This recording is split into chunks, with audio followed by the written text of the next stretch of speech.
Hey everybody, Gina Mizell here alongside Danny Moran. We are in Corvallis, but we will be in Pullman on Saturday, and it's time to give some predictions on what we think is going to happen as Oregon State tries to bounce back from a tough game at Arizona. They face the Cougars, who of course are coming off a huge win in Eugene on Saturday. How do you see this game kind of shaking out?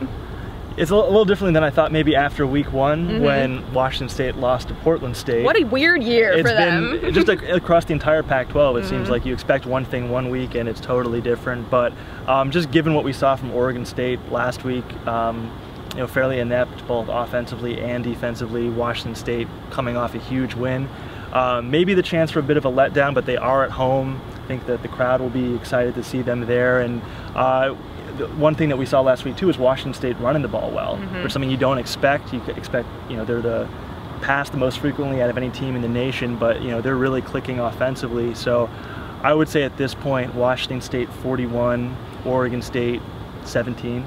Wow, picking a blowout for the Cougs. Yeah, I picked it closer each, you know, the past 2 weeks, and it's kind of not quite gone that way for Oregon State. But no, I just think it was so disappointing to see Oregon State in that way last week that it's hard to see how they can rebound at such a quick turnaround against a team that's playing so well. Yeah, again, we've sort of talked about that this might be sort of a defining moment for this season. This is a program that the last couple of years gone on really big losing streaks in the Pac-12, and obviously got their tails kicked pretty good in Tucson, and this is a brand new coaching staff.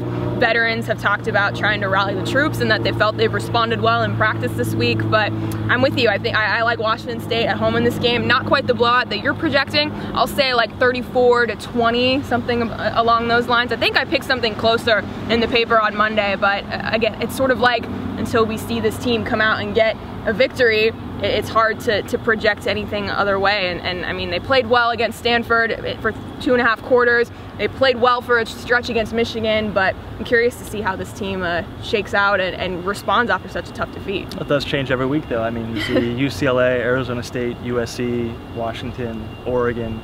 No team's been. Who knows? Utah's been the most consistent team, I think it's fair to say. Yeah, absolutely. And that's it. Yeah, exactly. Well, we will see what happens on Saturday up in Pullman. Game time at 1 p.m. at Martin Stadium. And of course, you can read all of our preview coverage leading up to the game on OregonLive.com and in the Oregonian, and stick with us on game day as well. So for Danny Moran, I am Gina Mizell. Again, Oregon State at Washington State at 1 p.m. on Saturday. We will catch you then.